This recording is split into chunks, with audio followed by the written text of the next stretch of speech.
Hi, I'm Kris. I'm a kinesiologist at Strides, and I'm going to show you how to do a bow and arrow exercise.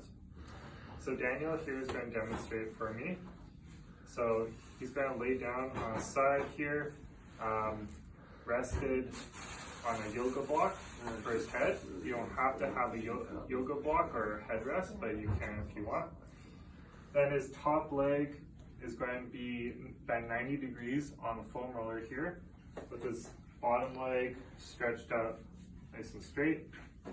He's then going to put both his hands together, one on top of the other, and he's going to bring his left hand along his arm to his chest like he's pulling a bow and arrow.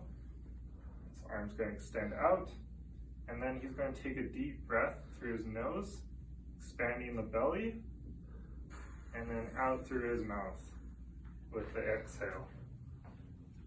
After that, he's going to come back and bring both hands together, and he'll repeat that 2 times.